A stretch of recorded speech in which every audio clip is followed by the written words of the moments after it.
नमस्कार दोस्तों, यहाँ भारत में कोविड वैक्सीन को लेकर लोगों में खासा उत्साह है। साथ ही सरकार वाहवाही लूटने के लिए इसका प्रचार प्रसार भी बढ़ चढ़कर कर रही है। वहीं ब्रिटेन से आई एक बड़ी खबर ने दुनिया भर को चौंका दिया है। ब्रिटेन में इस वायरस का नया स्ट्रेन मिला है जो कि पहले की तुलना में 70% ज्यादा इन्फेक्शन फैलाने वाला है।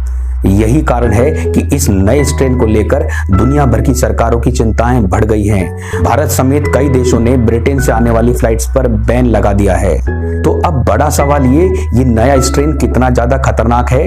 क्या बनने वाली वैक्सीन इस नए स्ट्रेन पर भी कारगर होगी, या कोरोना वायरस की रोकथाम के लिए जहां से हम चले थे घूम फिर करके हम वहीं पर आ गए हैं? मतलब हम कोरोना की रोकथाम के लिए लॉकडाउन से चले थे, तो क्या हम वापस एक लॉकडाउन की कंडीशन में आ गए हैं?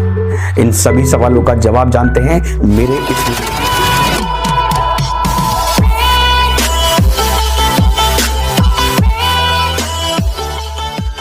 ये वीडियो पसंद आए तो इसे लाइक करें और बेल आइकन का बटन दबाकर चैनल को सब्सक्राइब करें। इस वायरस का साइंटिफिकली नेम SARS-CoV-2 है।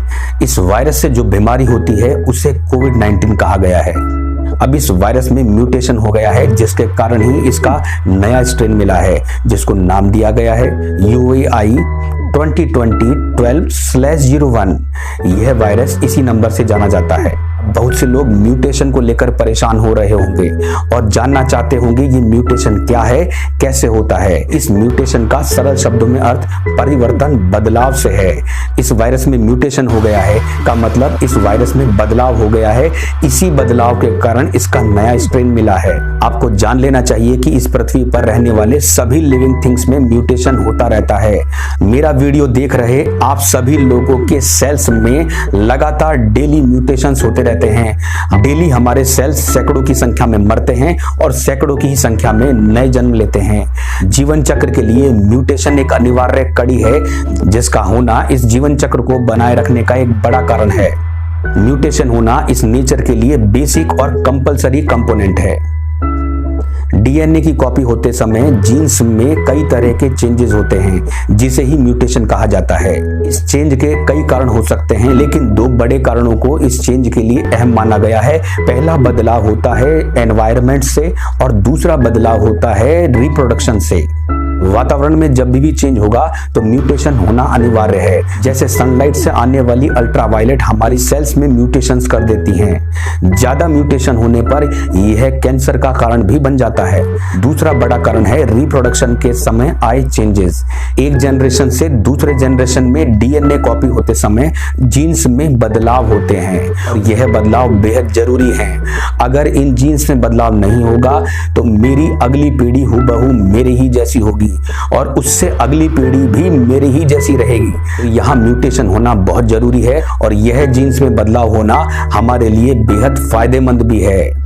कई म्यूटेशंस हमारे लिए फायदेमंद होते हैं और कई म्यूटेशंस खतरनाक। जैसा आपने जाना अल्ट्रावायलेट से सेल्स में जो म्यूटेशंस होगा वह कैंसर का कारण बनता है और यह हमारे लिए बेहद खतरनाक होगा। लेकिन डीएनए कॉपी होते समय जीन्स में हुआ बदलाव हमारी अगली पीढ़ी को हमसे थोड़ा सा अलग कर देगा। यह इस नेचर को बनाए रखने के लिए भी एक अनिवार्य कड़ी है। तो ये म्यूटेशन हमारे लिए बेहद लाभकारी होगा। कुछ म्यूटेशंस हमारे लिए अच्छे होंगे और कुछ म्यूटेशंस हमारे लिए बहुत खराब होंगे। अब कुछ म्यूटेशंस ऐसे हैं जो हमारे लिए यूजफुल नहीं होते। फॉर एग्जांपल, पैदा हुए बच्चे के हाथ में 6 उंगलियों का होना। हाथ में 6 उंगलियों का होना बोलते ही आपके सामने एक प्रसिद्ध सेलिब्रिटी की इमेज आ गई होगी और ये इमेज इस सेलिब्रिटी से मिलती होगी। अब बात करते हैं वायरस की।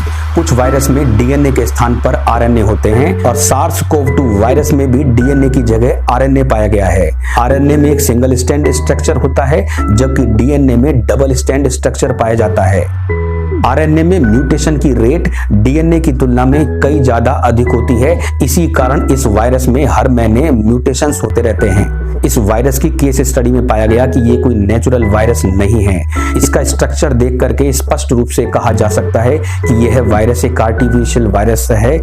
इस बात में कितनी सच्चाई है इसका खुलासा अभी तक WHO ने नहीं किया है कि ये वायरस कहां और कैसे किसके द्वारा बनाया गया है। हिंदुस्तान टाइम्स में छपी खबर के अनुसार ब्रिटेन में कोविड पेशेंट्स की संख्या पहले की तुलना में दुगनी हो गई है। इस म्यूटेशन के कारण वायरस में बहुत बड़ा चेंज हुआ है। इस चेंज के कारण वायरस के सरफेस पर लगे प्रोटीन्स में चेंज हुआ है, जिसके कारण ये वायरस पहले की तुलना में अब ह्यूमन सेल्स को बड़ी ही आसानी से बाइंड कर सकता है। इसी कारण से इस वायरस से संक्रमित होने वाले व्यक्तियों की संख्या भी तेजी से बढ़ रही है। इसी कारण आधिकारिक रूप से यह घोषणा की गई है कि ये वायरस पहले की तुलना में 70% ज्यादा इन्फिशियस है। स्पष्ट रूप से ये पता चल गया है कि ये नया स्ट्रेन 70% ज्यादा संक्रमण फैलाने वाला है, लेकिन ये कितना डेडली है ये जानना अभी हमारे लिए बाकी है। वायरस का इतिहास ये बताता है कि म्यूटेशन के कारण जब भी वायरस अपने नए रूप में आएगा तो यह वायरस अपनी इन्फेक्शन रेट अगर बढ़ा लेते हैं तो इनके डेडली होने की संभावनाएं कम हो जाती हैं। तो हमें भी यही उम्मीद करनी चाहिए कि यह नया वायरस लोगों के लिए कम डेडली हो। अब अगला सवाल ये कि क्या बनाई जाने वाली वैक्सीन इस वायरस पर भी कारगर होगी? तो इस संदर्भ में ब्रिटेन के प्राइम मिनिस्टर, जर्मनी और फ्रांस के हेल्थ मिनिस्टर ये घोषणा कर चुके हैं कि उनके द्वारा बनाई जा रही वैक्सीन भी इस वायरस पर बेहद कारगर होगी। परंतु प्रोफेसर रवि गुप्ता, जो कि कैम्ब्रिज यूनिवर्सिटी में प्रोफेसर हैं, उन्होंने एक आर्टिकल में ये कहा है कि अभी जो नया स्ट्रेन आया है हो सकता है इस पर बनाई जाने वाली हमारी वैक्सीन कारगर हो, लेकिन आगामी समय में कई म्यूटेशंस के कारण ये वायरस एक ऐसा रूप भी ले सकता है जिस पर हमारी वैक्सीन असरदार ना हो। अगर ऐसा होता है तो ये भारत सहित पूरी दुनिया के लिए बेहद चिंता की बात होगी। हमारे पास वायरस के इस नए रूप को लेकर के बहुत ज्यादा जानकारियां नहीं हैं, रिसर्च जारी है और वायरस के इस नए रूप की बहुत कम जानकारी होने के कारण ही कई देशों ने अपने यहाँ सख्त लॉकडाउन की घोषणा कर दी है। अच्छी बात यह रही कि ब्रिटेन ने समय रहते वायरस के इस नए स्ट्रेन के बारे में पूरी दुनिया को बताया। साथ ही साथ ब्रिटेन ने अपने यहाँ सख्त लॉकडाउन की घोषणा कर दी ताकि वायरस के इस नए रूप से बेहद कारगर तरीके से लड़ा जा सके। WHO ने भी ये घोषणा की है। ब्रिटेन में पाए गए वायरस के नए स्ट्रेन की वो स्टडी लगातार कर रहे हैं और समय समय पर वो अपनी एडवाइजरी जारी करेंगे ताकि लोग पैनिक ना हो और इस नए स्ट्रेन को लेकर उनके मन में कोई भी कंफ्यूजन ना हो। तो अब हम इंडियंस को भी ये बात बड़ी गंभीरता से जान लेनी चाहिए कि ये वायरस अभी गया नहीं है। इस वायरस का नया रूप हमारे लिए ज्यादा खतरनाक भी हो सकता है। बिना पैनिक हुए हमें सावधानियां बरतनी चाहिए। डेली लाइफ में मास्क का प्रयोग अनिवार्य रूप से करना चाहिए। साथ ही साथ हमें गैदरिंग को भी कम करना चाहिए।